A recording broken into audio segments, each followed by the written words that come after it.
వర్తమానం ఎక్స్‌ప్రెస్‌కి స్వాగతం. ఈరోజు జరిగిన టాప్ 10 వార్తలు ఇప్పుడు చూద్దాం. సోషల్ మీడియాలో యూదులపై వ్యతిరేకంగా పోస్టులు పెడితే వీసాలు లేదా గ్రీన్ కార్డులు ఇవ్వమని అమెరికా ప్రభుత్వం వెల్లడించింది. హమాస్, హెజ్బొల్లా, హూతీ లాంటి గ్రూపులకు మద్దతు తెలిపిన పోస్టులు కూడా యూదులకు వ్యతిరేకంగా పరిగణిస్తామని అమెరికా ప్రభుత్వం స్పష్టం చేసింది. వాణిజ్య ఉద్రిక్తతల నేపథ్యంలో ట్రంప్ చైనా అధ్యక్షుడు జిన్పింగ్ను స్మార్ట్ మ్యాన్గా పొగడ్తతో ప్రశంసిస్తూ త్వరలో ఒప్పందం కుదిరే సూచనలు ఇచ్చారు. మరోవైపు చైనా తమపై ప్రతీకారంగా విధించిన సుంకాలపై కఠినంగా స్పందిస్తూ చైనాపై టారిఫ్ను 125% పెంచుతున్నట్లు ట్రంప్ ప్రకటించారు.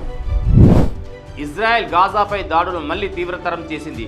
షజయ్య జిల్లాలోని నివాసాలపై బాంబుల దాడిలో 23 మంది మరణించగా 55 మంది గాయపడ్డారు.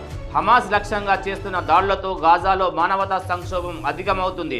ఐక్యరాజ్యసమితి ఇవి సామూహిక శిక్షగా అభివర్ణించింది.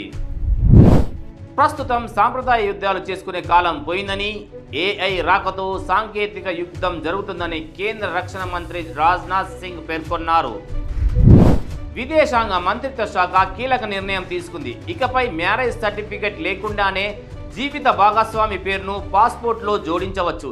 ఇందుకు ఇద్దరి సంతకాలతో కూడిన ఫోటో డిక్లరేషన్ సమర్పించాల్సి ఉంటుంది.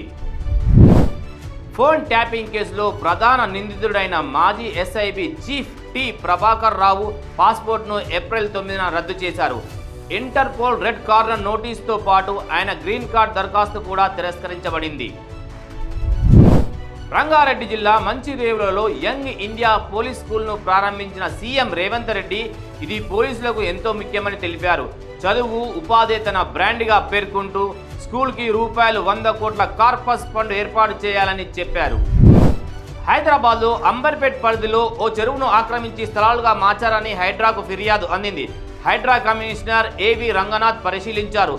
ప్రొక్లైనర్తో తవ్వితే బతుకమ్మ కుంట బయటపడింది. దీనిలోని అక్రమం తొలగింపునకు వెంటనే చర్యలు చేపట్టారు.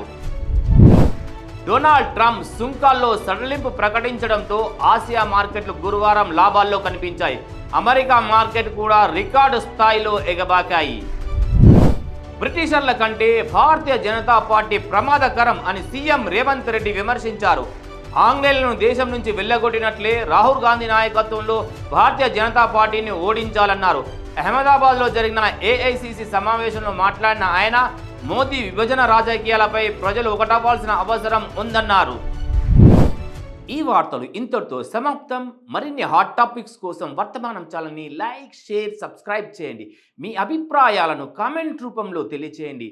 ధన్యవాదాలు.